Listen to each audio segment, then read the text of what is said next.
Ito po mga kaisan, tayo po ngayon ay mag-uuli mo po itong bako natin ng pinupras. Ito po, ganito po ang pag-uuli mga kaisan. Napakita ko po sa inyo. Pagkatapos po natin manugka, masako yung kupras ay ito naman po yung bako niya, nauulingin natin.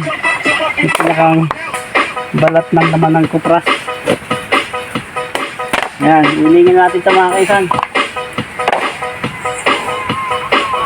Yung balat ba? Ito, kasalang na natin ito mga kaisan dito.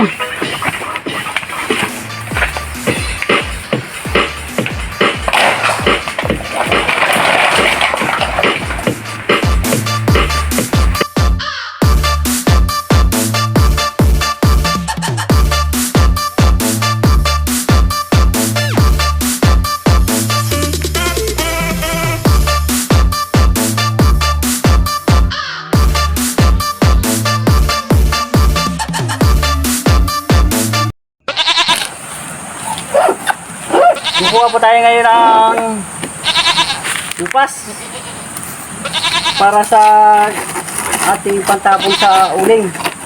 Ito po yung ginagamit namin sa pantapon po sa uling. Yan. Ito po yan. Kuha. Ganyan po yan.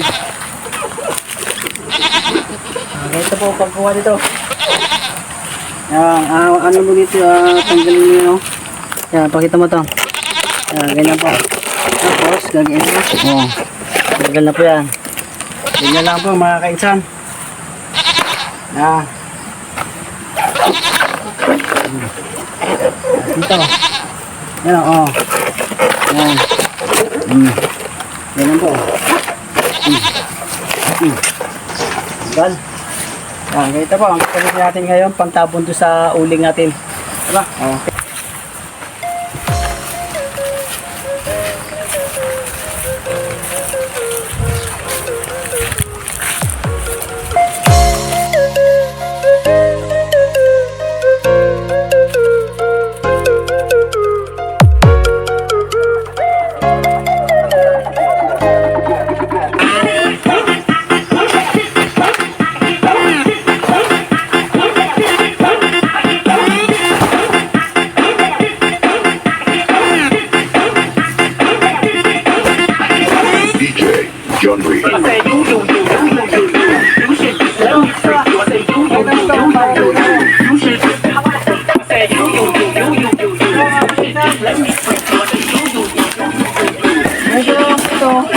Natapos mo makuha, ay napagyakan para siya lumapad. Yan, ito na po mga kaisan. Tinatabunan na po natin yung ating uling.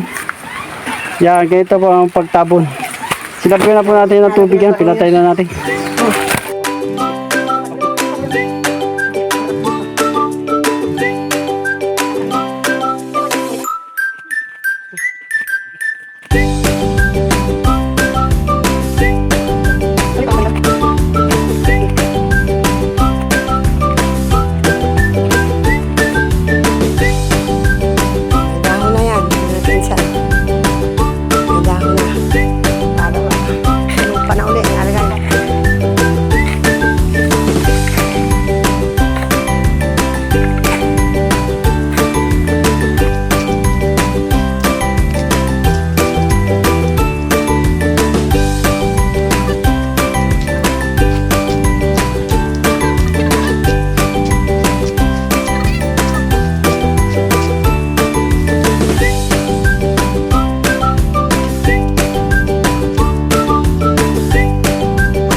Ito na po mga kaisan, tapos na po tayo maguling. Ganyan na po.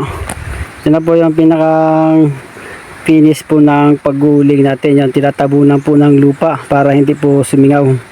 At after ng mga 3 days yan mga kaisan, ay pwede na po rin natin yan hanguin. Makakuha na po natin yung uling. Babalik po tayo dito ng mga after 3 days. Ito na po mga kaisan, oh. After ng 4 days natin, yan, bumalik na ulit po tayo ngayon dito at hahanguin na natin itong ating inuling. Yan po, makikita nyo mga kaisan, namatay na po yung mga damo dito nung ating tayo naguling, oh. Yan po, namatay na yung mga halaman, oh. So, sobrang init po nung tayo naguling. Yan. Laglag na po yung mga dahon dito. At ngayon, hahanguin na natin to mga kainsan.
Ito mga kainsan, tapos na po tayo ngayon maghango ng uling.